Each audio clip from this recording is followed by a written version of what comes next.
Fast travel. Nandito ako sa bahay ni Jamer's Vlog. May ka naman dyan. Hi! Ito nga kapatid ko.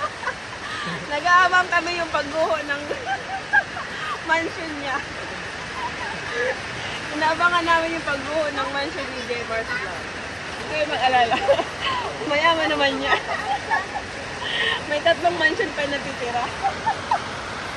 So guys, please lang, be safe sa lahat. Mag-ingat kayo.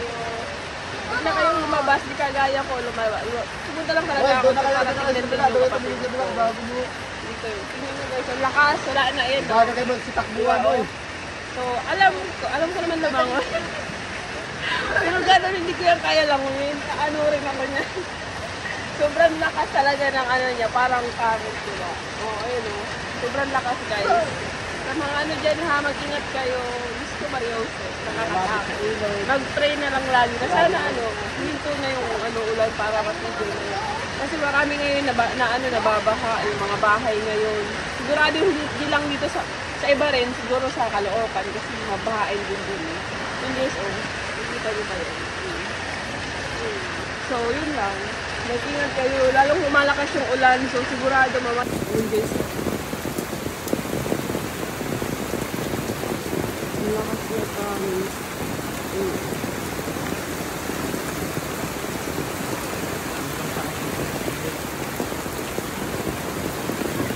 Mag-ingat po sa mga lakas na ingat na hindi lang antayin na mangyayari pa sa inyo. Tangahan na na yun. Hindi lang po i-inject. Wala na kayo. Hindi lang po i-inject. Ang kanates!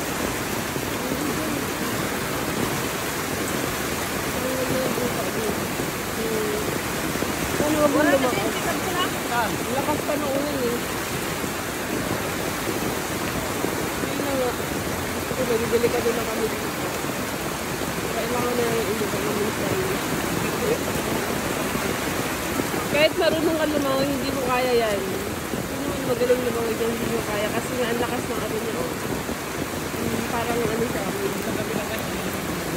Parang kami babalik na sa aming tahanan kasi madilim. Anong oras ko lang, dumilim na agad. Dumilim na siya. Nakakatakot na so kaya nga namin isa din. Nakakatakot na kasi lalong lumalakas yung ulan. So wait lang, kasi na tayo dito para makita nyo yung talagayan nila dito. Inuntahan din ko pala dito kasi check ko kung okay naman. Hindi, okay naman sila, nakalikas na rin sila. Nakalikas na. So ayan guys. Laki ng payong. Ayun yung tubig. Ayoko na dyan, nakakatakot. Baka maanod na ako. Walang, yung nagbabakwit na sila dito sa nila. Dito sila, dun sila. Yung mga pamangkin dito, nag-enjoy pa rin kahit yung ulan. Pala sila doon nga palang evacuation center nila. Nag-evacuate na sila dito. Mga gamit. Yung naman. May ibang tao. Dito na sila balik. Kasi sobrang lakas ng tubig doon banda. So wala naman silang kasi may pinaglipatan na naman sila. Ang marites doon. Sisilabasan na yung mga marites. Ayun, tignan nila yung mga nila, paligid. Kung ano na ang sitwasyon. Pati nga rin ako eh. Dumilim na alas 10 pa lang pero ang dilim na ng paligid. Biglang dumilim. Siguro lalakas pa yan pero sana hindi na sana lumakas. Sa labas na, sa labas. Yan. Bakwit ka na? Makatakot, baka biglang umalang. Akala ko antay mo yung kahoy gumuho. Pulotin ako sa Marilaw eh. Akala ko antay mo yung kahoy gumuho. Di na! Sarap mabuhay pa. Ay, akala ko wait mo lang yun. Takot ka na ba? Bumakwit na siya. Sabi niya kasi antay nila muna yung kahoy gumuho, yung malaking kahoy doon. Pero natakot na siya kasi nandiyan na yung tubig. Ayun na, nakikita niyo ba yun? Yun o, ayun na yung tubig o. Ayan na. So natakot na siya kaya. Ang lakas na sobra. Kaya kung makapala, laki kasi ng payag. Guys, oh, ay, lakas!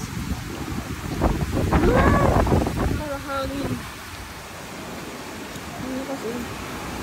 Dito parang kami, nagkape kami.